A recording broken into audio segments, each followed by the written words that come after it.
Boa noite, galerinha, tudo bem? A tia Pepe, eita, que o Pepe Bli, 9 aninhos de amor, tia, olha que eu não quero colo, 9 anos, 9 aninhos de amor, de lindeza, e que não gosta de se misturar com a turminha lá de baixo, né, Bli? Oi, gente, então vamos para o assunto, né? Eu tenho 2 assuntos para tratar. O primeiro assunto, né, em relação ao que eu falei na live ontem, sobre o Dia do Orgulho Autista.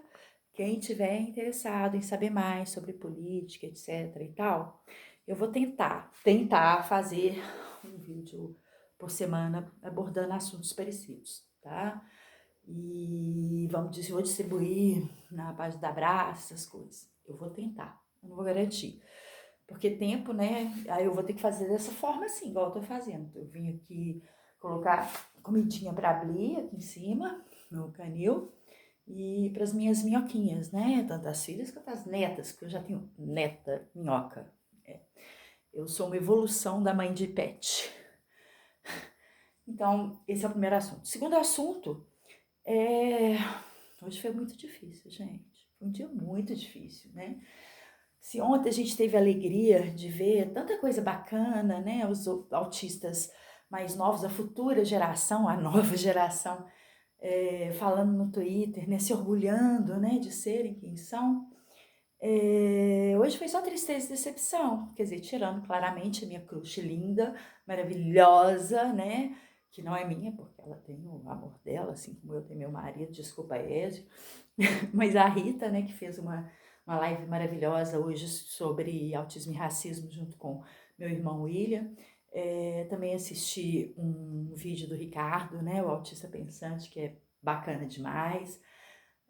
Assisti um vídeo, um início da live da minha presidenta, Fernanda. Eu não costumo assistir live não, tá, gente? Não dá tempo. Mas hoje eu tava meio focada. Porque hoje de manhã me passaram um vídeo, parece que de uma audiência que aconteceu ano passado, e acho que não sei se repostaram hoje, o que foi.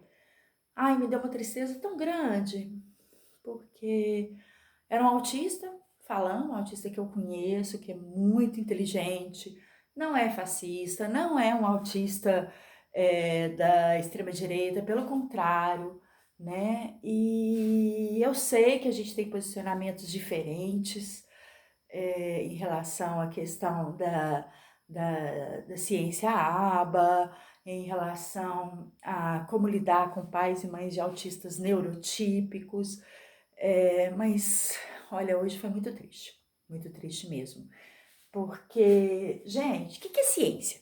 O que significa a palavra ciência? Conhecimento, saber. Então, ciência, quando eu viro para você e falo assim, olha, isso é ciência? Claro que é conhecimento, né? Eu entendo, né, dessa gatinha linda, então eu tenho a ciência, né, de que essa gatinha maravilhosa, ela não gosta muito de se misturar com outros gatos, ela tem muito medo do leão, porque o leão, né, leão Felícia e tal, e ao mesmo tempo ela ama o meu colo. Eu tenho ciência, né? Mas isso não me faz uma cientista, que é outra coisa completamente diferente. Então, quando alguém vem e fala isso é ciência, pode rir, porque tudo, qualquer tipo de conhecimento é ciência. Agora, se a gente for falar de ciência no sentido estrito, né, de quem utiliza um determinado método científico para validar ou não uma teoria, uma medicação, etc e tal, aí é uma outra coisa, né? Aí eu pergunto, existe conhecimento neutro? Existe ciência neutra? Existe ciência sem ideologias? Eu acho que não. Eu não acho que exista. Gente, o ser humano é ser humano, né? A gente é humano, a gente sabe que nós não somos fáceis. Todos nós temos nossas crenças. Quando a gente vai fazer uma pesquisa, a gente tenta ser o mais isento possível. Tenta, porque 0% é humanamente impossível. E a mesma coisa, os cientistas utilizam várias formas de minimizar, né, essa nossa humanidade para poder ter um rigoroso resultado científico, né? Mas nem sempre. Nem sempre, porque pode partir de perspectivas erradas, pode partir de premissas erradas, e aí dá tudo errado. Hoje, nessa audiência, eu escutei de que só existe uma forma de lidar de ensinar a um autista, né, que é a ciência ABA. Essa é a única forma que existe para ensinar o autista a falar sim, obrigado, para falar isso ou aquilo. Isso eu acho que é de uma soberba tão grande, né? É, é, é, a gente aprende de formas infinitas, né? Porque o ser humano é infinito. E não é porque a criança é autista ou não, é verbal ou não, ela vai aprender exatamente igual ao outro autista. Ah, Adriana, mas se a gente for olhar a individualidade, a gente nunca vai ter um método. Mas não tem que ter um método único. Tem que ter vários. Tem que ter vários para a diversidade. E isso é o bacana da diversidade, porque, né, a gente tem que variar, porque as pessoas são diversas. Por que ter somente um? Por que não ter 30, 40, 50 modelos, né, de educação? E quando se fala de aba, tá falando de uma coisa que não foi criada hoje, né? O condicionamento, a questão do comportamento, da teoria comportamentalista, né? Já tem muitos anos que isso acontece, não é de hoje mesmo. Podemos lembrar de Pinel, cara. Então, assim, o que Louvas fez, e me dói muito, gente, ainda ter gente que olha para o Louvas como se ele fosse um cara bacana e ele não foi nada bacana. Ele dizia, né, tem uma entrevista dele em que ele diz que as crianças autistas, elas pareciam seres humanos, mas elas não eram seres humanos. Elas tinham boca, nariz, olho, ouvido, mas elas não eram seres humanos. Então, ele criou aquele formato, né, da aplicação da ciência, né, do conhecimento, né, da terapia ABA, todo aquele conhecimento, ele criou uma forma, né, de aplicar aquilo, né, para transformar aquela criança, aquele ser, que era só uma casca, em um ser humano. Sério, você acha que qualquer coisa que saiu da mente de uma pessoa que acha isso pode ser uma coisa boa, gente? Não, para um pouquinho e me fala, porque, né? Ah, não, Adriana, mas hoje a aba, né? A aba, eu falo aba, é um erro, né? Porque a aba é a ciência. A intervenção que foi feita, como Louvas fazia, é diferente. Existem outros tipos também baseados, mas que são diferentes. Aí tem Denver, tem TIT, tem não sei das quantas e tal. Tá, beleza. Agora me diz, quantas horas? Quantas horas essa ciência é aplicada por dia na criança? Porque tudo é na base da repetição, né? Eu não sei se vocês conhecem, né, como é a intervenção, né, baseada em aba. Em geral, tem aquela que é chamada da intervenção de mesinha, que tem um outro nome que eu esqueci agora, não sei se é DTT, não sei, em que o cara senta, o psicólogo, né, de frente para a criança, né, aí ele começa a trabalhar para a criança olhar no olho dele, porque que absurdo a criança não olhar no olho dele, né, ignorando totalmente o que isso pode causar na criança autista, porque quando a gente fica fixando muito tempo no olho, a gente esquece o que a gente está falando, é um esforço muito grande.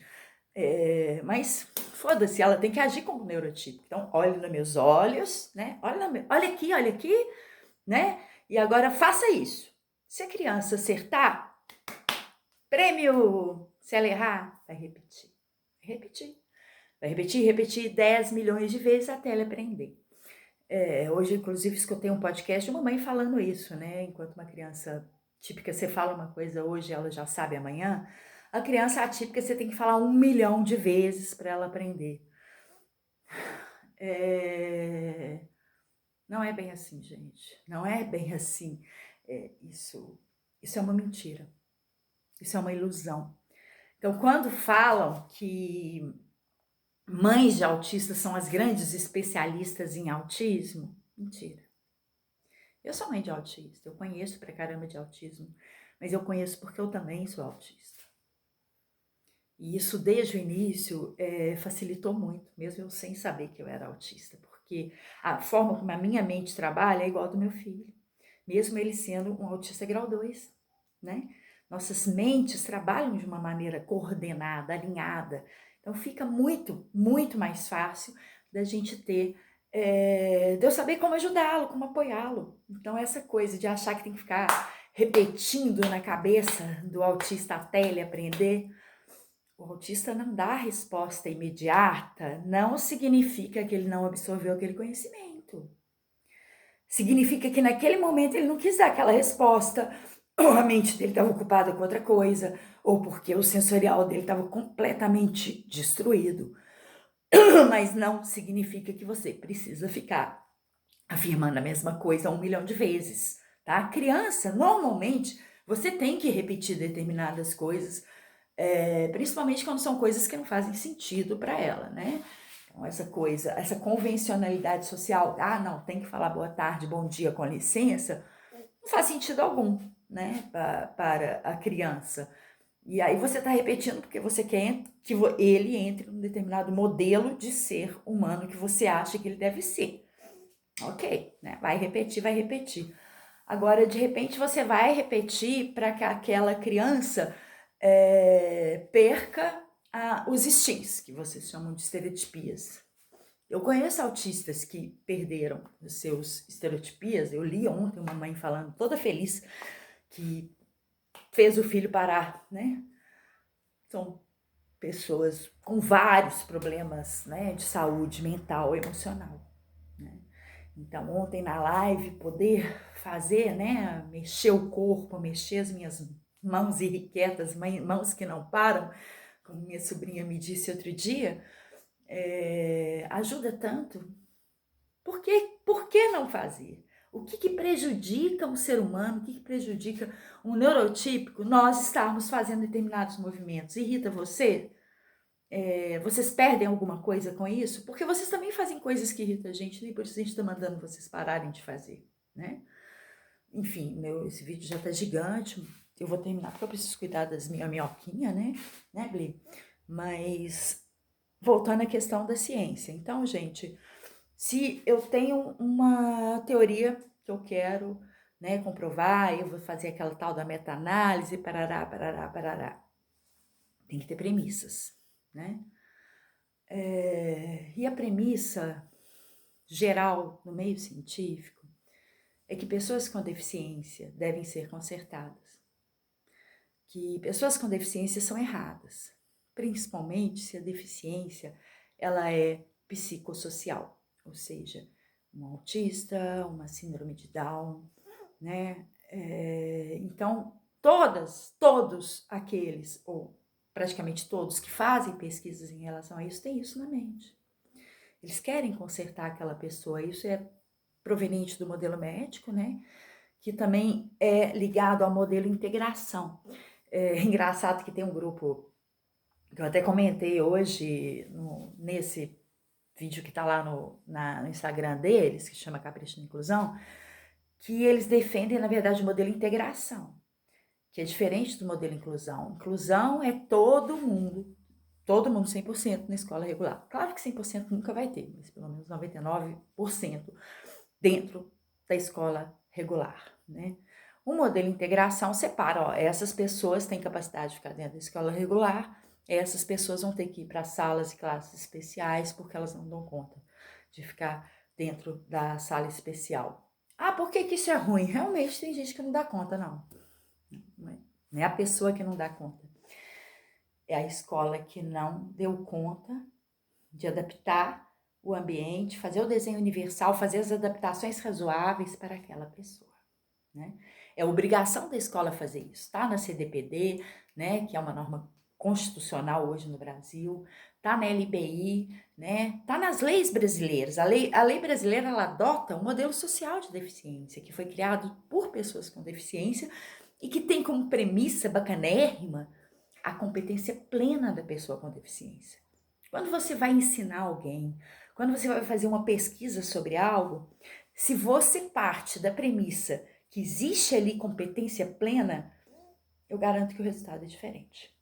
Eu garanto que você vai por outros caminhos, ao invés de querer simplesmente provar que você estava certo. Eu pergunto aos pesquisadores de aba, aos fãs de aba, se já leram, se já conversaram com os diversos autistas ao redor do mundo, oralizados ou não, que relataram todo o sofrimento que tiveram por terem passado por aba na infância. Se isso nunca serviu para pararem para pensar. Se não, tem alguma coisa errada. Se sim, qual foi o resultado?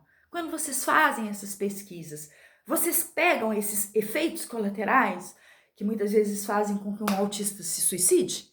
Porque, gente, isso é fato, né? Teve uma pesquisa na Suécia com mais de 27 mil autistas.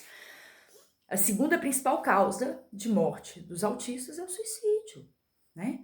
E é a primeira entre os autistas de alta funcionalidade. Porque o mundo não aceita gente como ele.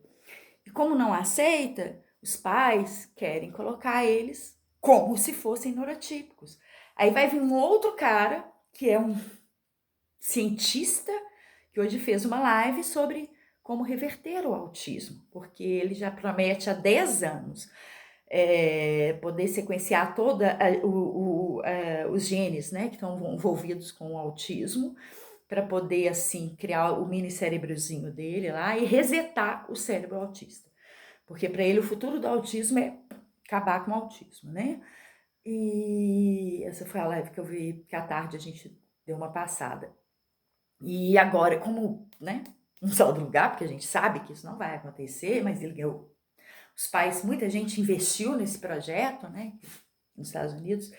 Agora ele veio com uma de vamos reverter o autismo para a pessoa sair do espectro, mesmo tendo artigos de profissionais renomados, que são realmente pessoas que trabalham com autismo, especialistas, que isso não existe, a gente nasce, cresce e morre autista, né? Porque o nosso cérebro continua trabalhando de uma forma diferente. A gente pode aprender, usar máscaras e tal, a gente pode fazer um monte de coisa, mas a gente continua sendo neurodiverso. E ele acha que não. Ele acha que a partir do momento que a gente tem determinada autonomia, que eu casei, tenho filhos e estou aqui falando nesse vídeo, eu não sou autista mais.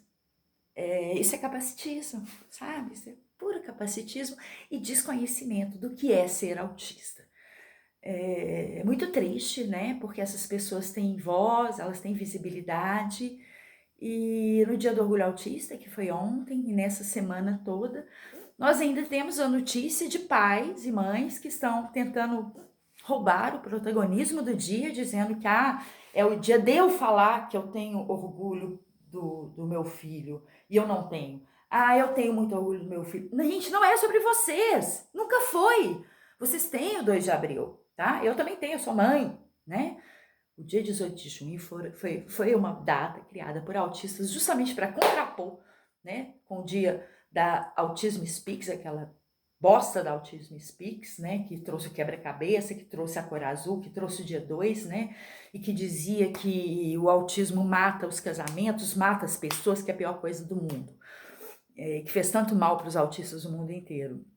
Vieram os Aspis for Freedom, um grupo estadunidense, criou o 18 de junho, criou o logo da neurodiversidade, né? E para dizer que não, a gente existe, né? Temos dificuldades, sim, né? Todos temos dificuldades, mais do que outros, porque não existe um autista. Você conheceu um autista, você conheceu um, você conheceu dois, você conheceu dois, mas a gente tá aí, a gente é autista, né? Eu não quero deixar de ser autista, porque se eu deixar de ser autista, eu vou deixar de ser quem eu sou, né? Agora, eu quero que o ambiente me ofereça, né, menos barreiras para eu acessar meus direitos, e a mesma coisa para todos os autistas, porque as principais dificuldades do autista são as barreiras atitudinais, as barreiras comunicacionais existentes no ambiente, não é verdade? Então, não, pai, mãe, né? Esse dia não é de vocês, tá? É o pessoal que fez aí a lei, né? Nós nem pedimos essa lei, mas já que está fazendo essa lei, a justificativa que o Romário colocou foi ridícula, não tem nada a ver com a data. Então, eu espero que mude essa justificativa lá na Câmara dos Deputados e que entenda que essa data é nossa e ninguém vai roubar. E aos demais que estão aí meio chateados com vários autistas dando opinião, esses autistas da internet, que agora tem autista para todo lado, né, falando. Olha, a nova geração eu tô conhecendo agora, né? Maravilhosa. Vocês não imaginam. Vocês não fazem ideia do que vem por aí. Aguardem.